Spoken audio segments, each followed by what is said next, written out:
ग्वालियर क्षेत्र में पिछले 2 दिनों से हो रही भारी बारिश के कारण जनजीवन प्रभावित हो रहा है। अब तक शहर में कुल 356.2 मिली बारिश हो चुकी है। ऐसे में ग्वालियर और इसके आसपास के जिलों के कई इलाकों में जल भराव की समस्या भी देखी गई है। साथ ही नदी के किनारों पर बसे गांवों में अलर्ट भी जारी किया गया है। मुख्यमंत्री डॉ मोहन यादव की अध्यक्षता में हुई मंत्रिपरिषद की बैठक में कई ऐतिहासिक फैसले लिए गए। इनमें सबसे प्रमुख था मुख्यमंत्री वृंदावन ग्राम योजना का अनुमोदन, जिसके अंतर्गत प्रदेश के हर जिले में एक ऐसा मॉडल ग्राम विकसित किया जाएगा जो आत्मनिर्भरता।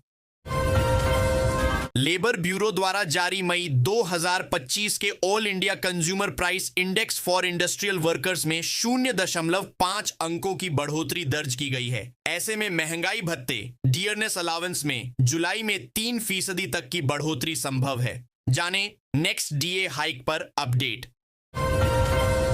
बॉलीवुड सुपरस्टार सलमान खान अपनी पर्सनल प्रोफेशनल जिंदगी को लेकर हमेशा चर्चा में बने रहते हैं। अब वह अपनी लेटेस्ट सोशल मीडिया पोस्ट के जरिए चर्चा में आ गए हैं।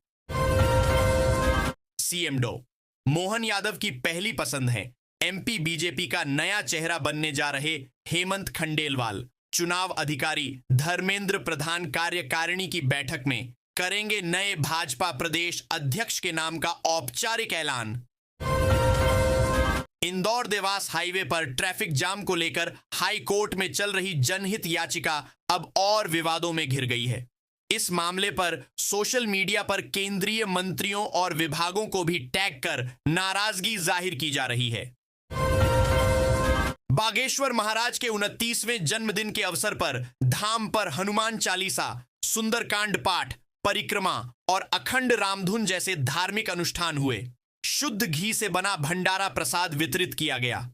इस बार बागेश्वर महाराज ने सभी मंचीय सांस्कृतिक कार्यक्रम रद्द कर साधारण रूप में उत्सव मनाने की अपील की थी।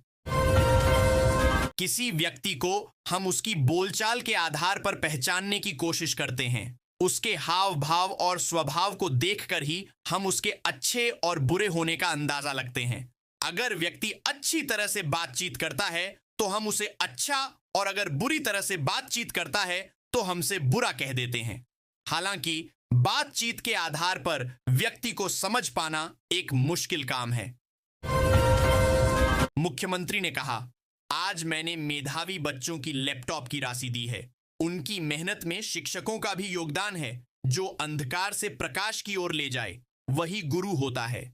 उन्होंने कहा, सांदीपनी विद्यालय में बच्चों को न केवल उत्कृष्ट शिक्षा मिलेगी बल्कि जीवन मूल्यों और संस्कारों की भी समुचित शिक्षा दी जाएगी। महिलाओं के लिए अच्छी खबर है, अब वे प्रदेश की फैक्ट्रियों और दुकानों में रात की शिफ्ट में काम कर सकेंगी। राज्य शासन ने इसके लिए विशेष अनुमति दी है। शासन ने निर्देश जारी करते हुए फैक्ट्री, दुकान और व्यावसायिक संस्थानों के लिए कुछ नियम और शर्तें लगाई हैं, जिनका पालन उन्हें करना होगा। स्वामी विवेकानंद ने कर्मयोग को जीवन का आधार माना है। उन्होंने निस्वार्थ कर्म और मानवता की सेवा पर जोर दिया। वे मानते थे कि सच्ची आध्यात्मिकता दूसरों की सेवा में है। उन्होंने युवाओं को अपनी आंतरिक शक्ति पहचानने और लक्ष्य के लिए केंद्रित रहने को प्रेरित किया। वे ऐसी शिक्षा की वकालत करते थे जो व्यक्ति को आत्मनिर्भर और चरित्रवान बनाए। पीएम किसान सम्मान निधि योजना की 20वीं किस्त 10 जुलाई के बाद कभी भी जारी की जा सकती है, क्योंकि प्रधानमंत्री नरेंद्र मोदी 9 जुलाई तक 5 देशों की यात्रा पर हैं। ऐसे में संभावना है कि वहां से लौटने के बाद केंद्र सरकार द्वारा कभी भी योजना की राशि जारी की जा सकती है। यदि इस बार आप भी कावड़ यात्रा की तैयारी कर रहे हैं तो आपको इससे पहले पूजा सामग्री और नियम के बारे में जान लेना चाहिए, क्योंकि इसमें जरा सी भी भूल आपके लिए नुकसानदायक हो सकती है। सामुद्रिक शास्त्र में व्यक्ति के शरीर के अंगों के बनावट और उन पर मौजूद निशानों का उल्लेख दिया गया है। व्यक्ति अपने जीवन में भविष्य के बारे में सब कुछ होता आसानी से जान सकता है। नकली अंगों की मदद से लोग न केवल अपना चेहरा या अंग वापस पा रहे हैं, बल्कि खोया हुआ आत्मविश्वास भी लौट रहा है। कॉलेज के प्रोस्थोडॉन्टिस्ट विभाग में प्रतिवर्ष 50 से अधिक मरीजों को यह सुविधा मिल रही है। यहां इंदौर के साथ ही प्रदेश भर के मरीज आर्टिफिशियल अंग के लिए आ रहे हैं। राजा रघुवंशी हत्याकांड मामले में मुख्य आरोपी सोनम रघुवंशी के भाई गोविंद रघुवंशी का कहना है कि उन्हें रोज वकीलों के फोन आ रहे हैं।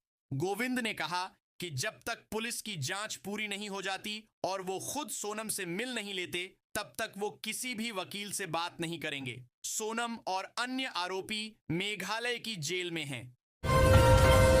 श्री महाकालेश्वर की सवारी को लेकर उज्जैन पुलिस ने विशेष तैयारियां की हैं। अधिकारियों ने सवारी मार्ग का निरीक्षण किया और प्रेशर पॉइंटों को चिन्हित किया जा रहा है। भीड़ को नियंत्रित करने के लिए 1200 से अधिक पुलिसकर्मी और वॉलंटियर्स तैनात किए जाएंगे। सीसीटीवी कैमरे और ड्रोन कैमरों से भी निगरानी की जाएगी। ग्वालियर आगरा हाईवे पर सफर अब और सुरक्षित होने जा रहा है। NHAI ने उत्तर प्रदेश, राजस्थान और मध्य प्रदेश में पड़ने वाले ब्लैक स्पॉट को हटाने की प्रक्रिया शुरू कर दी है। इसके तहत ग्वालियर शिवपुरी हाईवे NH46 को भी शामिल किया गया है। इस सुरक्षा अभियान में 2 करोड़ 47 लाख रुपए खर्च किए जाएंगे। एक और शासकीय कर्मचारियों के लिए 8वें वेतनमान की तैयारी हो रही है, लेकिन दूसरी ओर निगम मंडल के कई संस्थानों में अभी 7वां वेतनमान का लाभ भी नहीं मिल रहा है। यही नहीं, नियमित कर्मचारियों को न तो पेंशन की सुविधा मिल रही है। अंतिम प्रकाशन हो गया है। इसमें 13 गांवों के 3500 से अधिक किसानों की 1331 हेक्टेयर जमीन आ रही है। लैंड पुलिंग एक्ट के तहत जमीन ली जाएगी, जिसमें जमीन मालिक को 60% विकसित प्लॉट दिए जाएंगे। इधर अब तक महज 450 बीघा जमीन के ही सहमति पत्र मिले हैं।